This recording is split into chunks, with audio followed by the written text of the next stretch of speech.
Dolls, bicycles, skateboards, games, toys, and computers.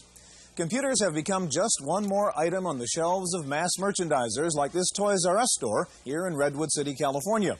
And while Coleco, Mattel, TI, and Sinclair are all gone now, Commodore and Atari are still battling it out in the low-cost computer wars.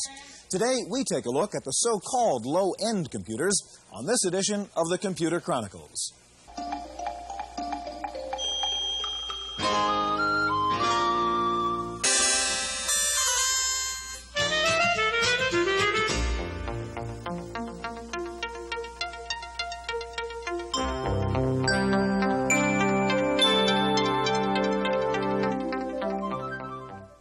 The Computer Chronicles is brought to you in part by McGraw-Hill, publishers of Popular Computing, the magazine that gives readers an understanding of the technology and applications of microcomputers and software in office, home, and classroom.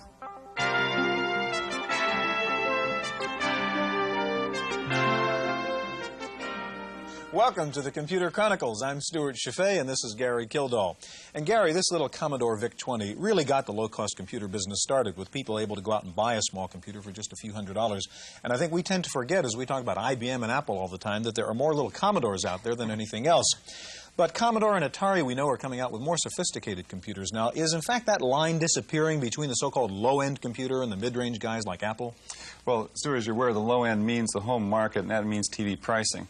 And the consumers nowadays expect an awful lot more than they did a couple of years ago. Many of them were burned by what now turns out to be an expensive doorstop for them. So success at the low end means that we're going to see very sophisticated hardware and software systems that are going to put an awful lot of pressure on the mid-range machines. And when we talk about the low end today, that really means Commodore and Atari. And when we talk about Commodore and Atari, that means Jack Tramiel, the king of the low-cost computers. We'll get to meet Jack and talk to him and his son and find out what's happening at the new Atari. We'll go back to Pennsylvania and find out what's going on at the new Commodore. But first of all, these computers may be inexpensive, but they do some nifty things. Let's take a look. A few years ago, the low-end computer was promoted more for its price than its flexibility, more for entertainment than as a serious tool. But many owners of $2,000 computers might be surprised to see the inventive ways in which these inexpensive machines are used today. This Commodore 64 has taken its place alongside more traditional instruments in a music studio in San Francisco. It supports a group of musicians and composers who base their work on an unconventional tuning system called just intonation. Unlike the traditional 12-tone scale, just intonation requires the retuning of musical instruments to fit new, simple ratio intervals. The computer can overcome this time-consuming task since it will generate a piece of music from its mathematical description. Like a human singer, there is no limit to its tonal variations, and retuning a program is much easier than retuning a piano. While the sound quality restricts the machine's performance abilities, the computer's role is more as a sketchpad to test new ideas, provide the background sound, and as a reference for tuning other instruments. Another clever application makes use of a typical low-price computer's strong point, graphics. With a digitizing pad and a color plotter, this user has painstakingly created a library of city maps, showing the location of projected buildings and their shadows, traffic congestion, and land usage. Since the printout is on transparent plastic, he can highlight certain aspects of each map and study them together in overlay. While not every computer owner may want his machine to create unorthodox music or to draw detailed maps, the potential uses of a discount store special should not be underestimated. It is no longer a toy.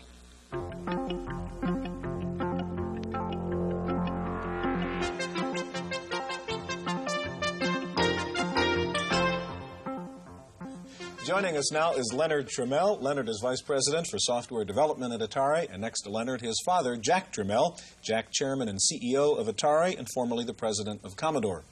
Jack, you were Commodore. You were a very important part of Commodore, obviously, several years ago when the low-cost calculator, 1985 calculator, was introduced. What is your idea about marketing low-cost devices? Well, my idea is always to try to bring the best technology at the lowest price to the masses. We are a company which we like to sell to the masses, not to the classes. Okay. Well, this particular new introduction of the machine is threatened. I guess it threatens the mid-range computers, as we mentioned earlier. This particular machine, the 520 ST, is an $800 machine, if I understand it correctly. Yes. It's a half a mega memory, a 68K processor, and a monochrome display. Now, that price point must have been a very difficult one to hit. How do you do that? Well, I mean, there's no question that it is always hard to come up with a new product. But knowing and understanding the semiconductor business and knowing where the costs are going, you can always foresee what you're going to be able to come out with. And with no question, it is feasible at the present time. To give you an idea, when we started developing this particular product, a 256K RAM used to cost $30. Today it's down to $4. So you only have to have a crystal ball and to be able to see it, what's going to happen. And for some reason we have that particular crystal ball. Now, how much of an advantage do you have? Do you build this offshore, or is it built in the U.S.? Where is it? No, we do definitely have in Atari. Atari has a very large assembly plant in Taiwan, and we are continuing assembling in Taiwan. But the parts, most of them come from the United States. They're shipped to Taiwan for assembly. So more than 75% in this product is American-made. Give us an idea, Jack, of the cost in terms of figuring out what it costs to make that computer. How much does it cost, in fact, to put it together compared to how much does it cost to buy the parts? I would say that the assembly of the computer is about 2% of the cost.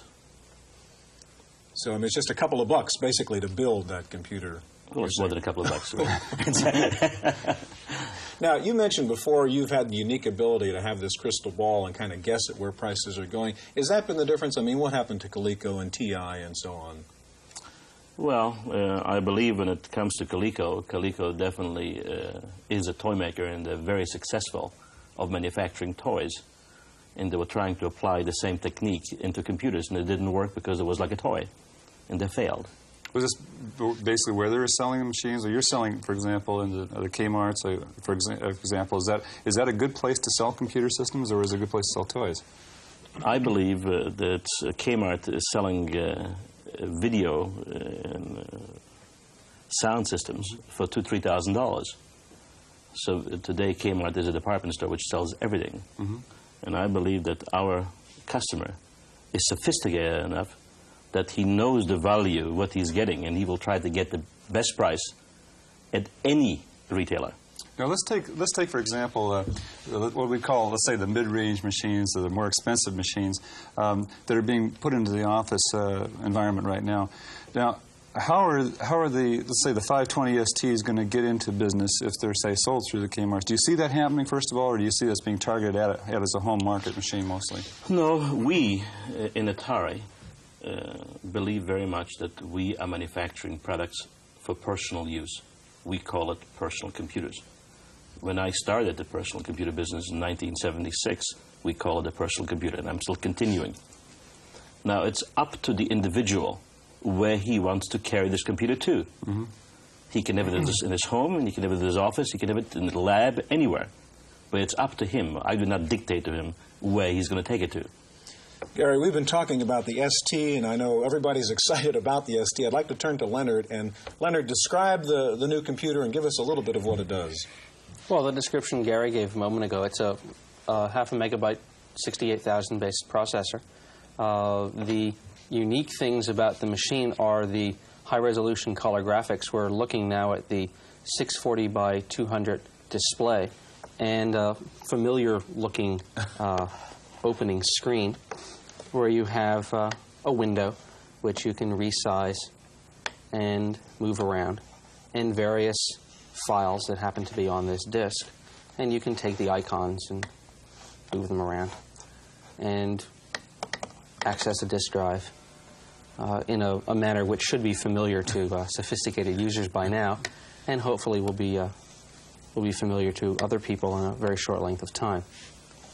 So as a practical matter, Leonard, as you suggest, when we look at this looks more or less, if you'll allow me, like a color Macintosh, and essentially a color Fat Mac with the 512K, right? Yes.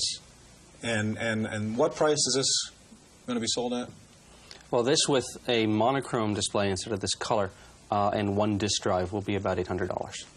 Okay, now how do you see the software, the evolution of software? This could be, if this was a big thing, for example, how many of these do you think you're going to sell, just as a rough guess? Well, the market definitely this year is softer than it was last year, but we still believe that we'll be able to sell more than 1 million of those computers this year. Okay. Now, if you sell numbers like that, that's going to obviously be a very important place for software vendors to sell their software. How do you see that whole software evolution taking place in terms of, let's say, the low-cost computers? Well, in the company which I founded and I was working previously in, when I came out with the Commodore 64 and there was no software, everybody was telling me how difficult it will be to sell a computer which has no software. Even at $199. Yes, and there's no question that the majority of third-party software people have seen the value in the computer, and they've also seen that people are going to buy them. And during the time when I was there, before I left, we were selling as many as 300,000 computers a month.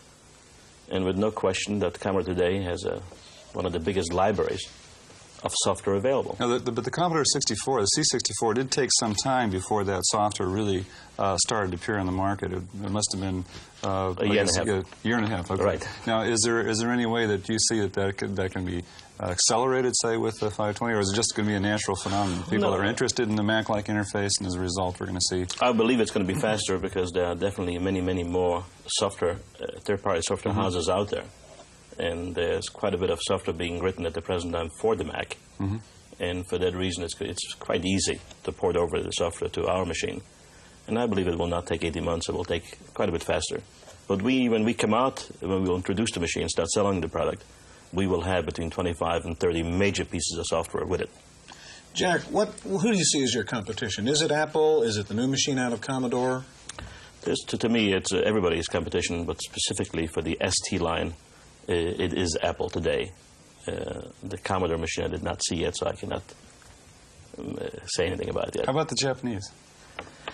As far as the Japanese is concerned, I was able to keep those people out of the U.S. market and almost from the world market for the past 7 years. And I really do not see them coming in. They didn't even come into the 8-bit line. I do not know how they're going to be able to come into the 16-bit. The Japanese are known to be able to be very strong competitors almost in every field, especially in electronics. And the reason why they were able to compete is because the manufacturers, like the automobiles and other electronic manufacturers, were making very substantial profits. And that gave them an opportunity to come in here, reduce the price, come out with very good quality, and the world market that the American public bought it. What I'm trying to do is to come out with the best product, with the best quality, and also with the best price. And by doing so, I keep those people out. And thanks God, I'm successful so far. Well, the C64 was definitely one of those devices that kept the Japanese machines out. No question about that. Okay, gentlemen, we're going to have to take a short break. We're going to be back with Jack and Leonard Trammell in just a moment. In just a moment, we're going to go to Westchester, Pennsylvania, and see what's been happening at Commodore in the post-Trammell era. So stay with us.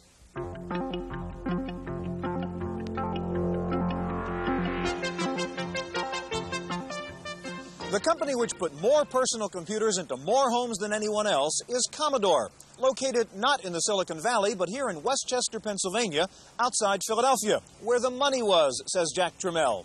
But Trammell is gone now, not only gone, but heading up the forces of competitor Atari. And with personal computer sales leveling off, the pressure is on Commodore to come up with something new. Trying to anticipate what the consumers will need next year, they've come up with a product like the 128, which has twice the capacity and the features that the 64 has, although totally compatible, and yet has the flexibility of dealing with more productivity type of applications. Commodore's newest computer is a machine of many faces, operating in 3 different modes. It offers 128K of memory, but is compatible with the old 64. It can jump between an 80-column and 40-column screen, and in its top mode, it'll run CP/M. With the 128's expandable memory, numeric keypad, and extended BASIC, Commodore seems to be aiming for a new segment of the market. Today, the product, quite honestly, is equal to the Apple IIc. It has all the features and functions that the Apple IIc has, and because of our high-volume mass production capabilities, we're able to afford a reasonable margin that the Apple product affords, and yet offer the consumer half the price point. If Commodore is able to lure away potential Apple buyers, it will mark a new kind of push into the already shaky PC market. But the company, once associated with action games and entry-level computers, has loftier goals, and they include the very secretive project called Amiga. The Amiga product has tremendous flexibility and capabilities in the graphics environment, in the telecommunications, as well as trying to focus in on higher education and higher-end home. I don't call it a product that will be used exclusively to replace IBM productivity in the office environment or the Fortune 500 or the Fortune 5000.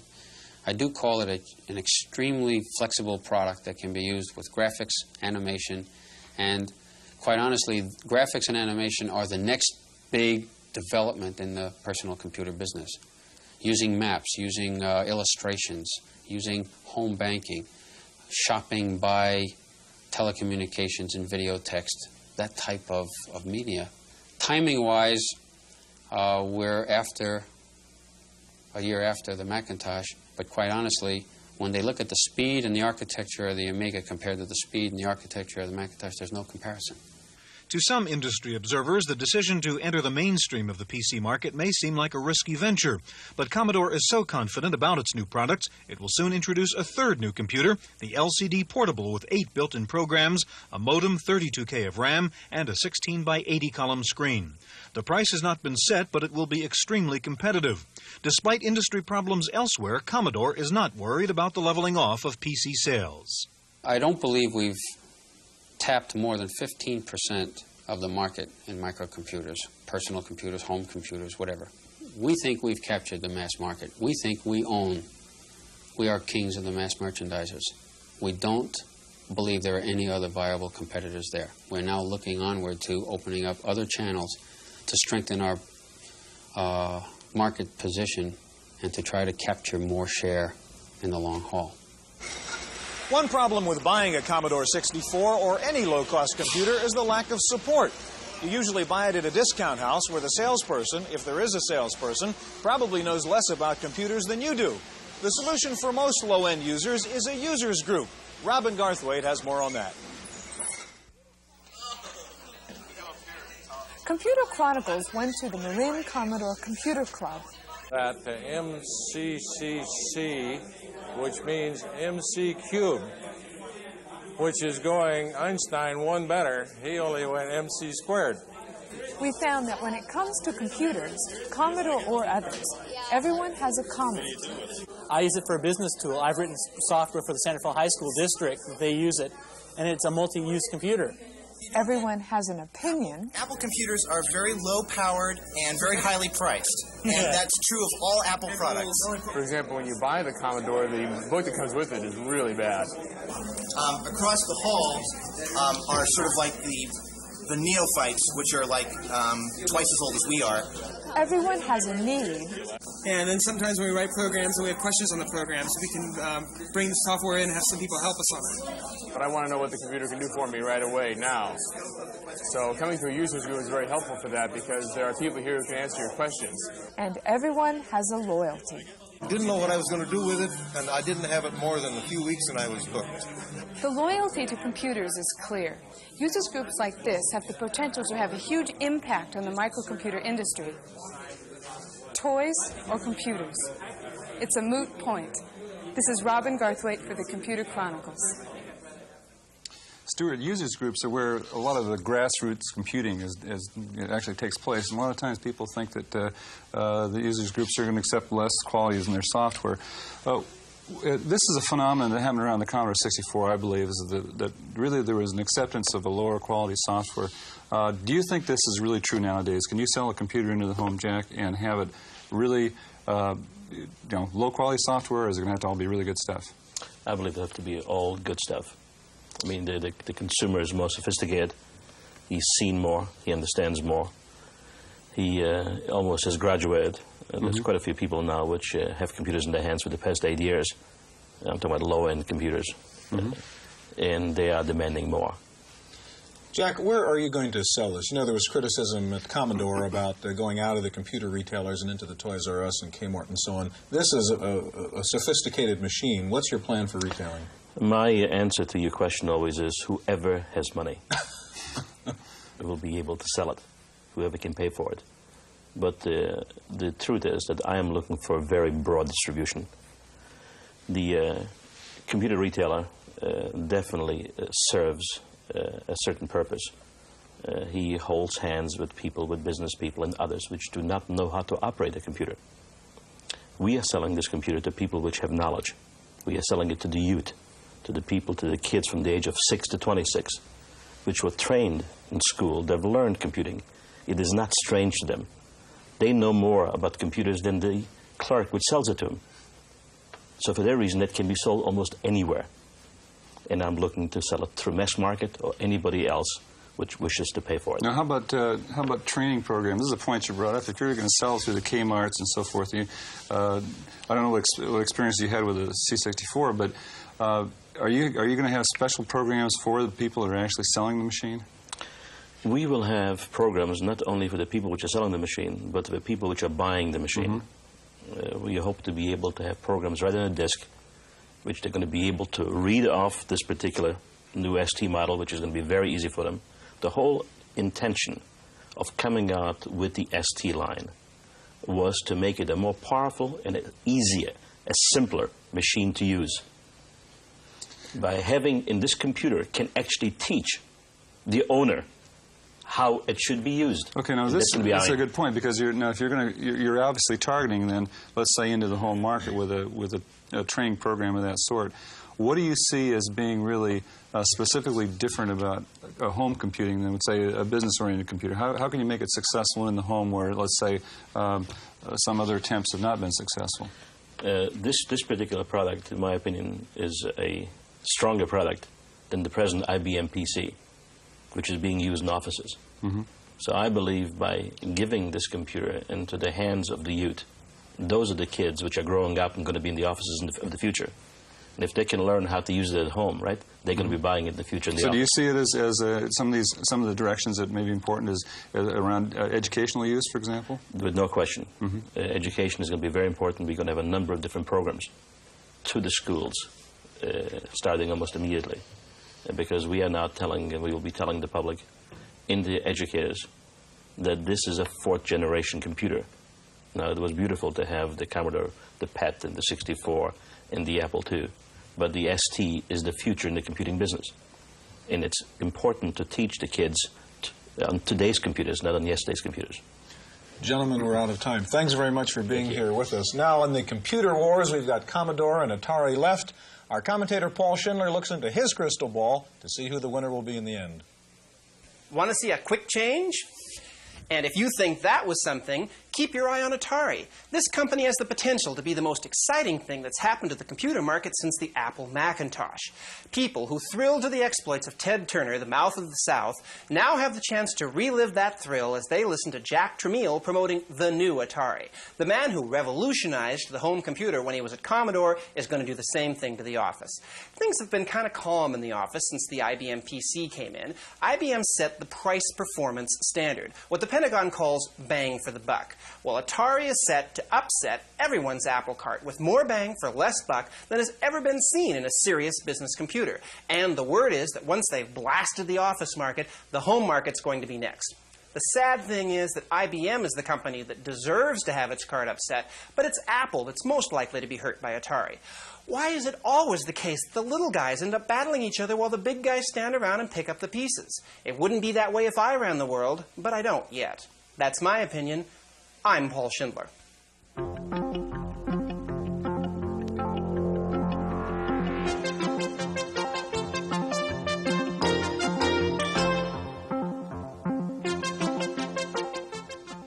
In the Random Access File this week, you may have finished your income tax returns, but the Fed may be a little late in getting you your refund, due, of course, to computer problems.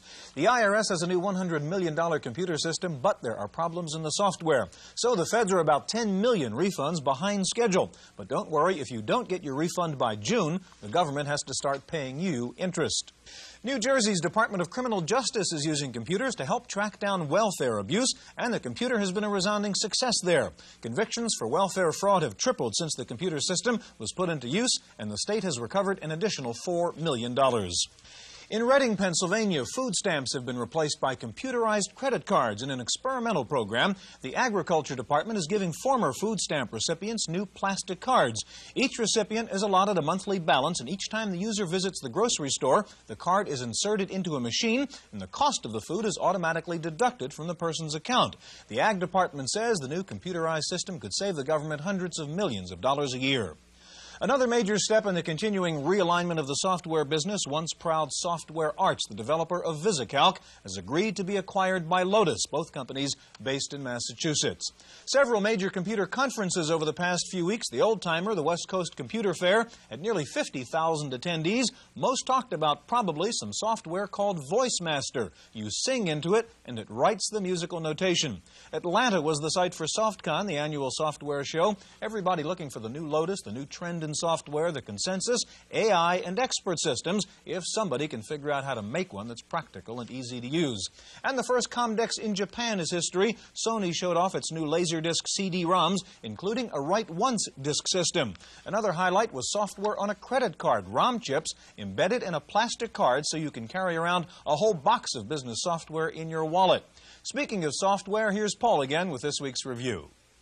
Get a load of this sexy Continental packaging. You know, when I first saw this program, I thought it was a Ferrari simulation. Now, it turns out it doesn't even come from Europe. It comes from Toronto, Canada.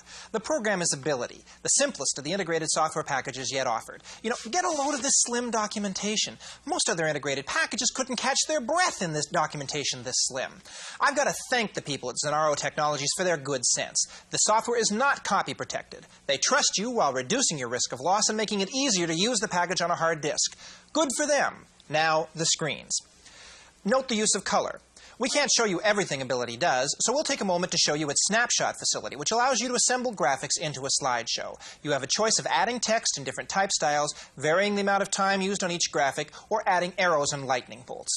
The graphics are, frankly, nitwit simple. You can do more with other packages, but not as fast. Zonaro Technologies of Toronto charges $495 for this combination word processor, database manager, graphics, spreadsheet, and communications. For the Computer Chronicles, I'm Paul Schindler. Some vaporware updates. Lotus's Jazz, originally due out now, has been promised for the end of May, and Atari's ST computers, originally due out this month, are now being promised for summertime.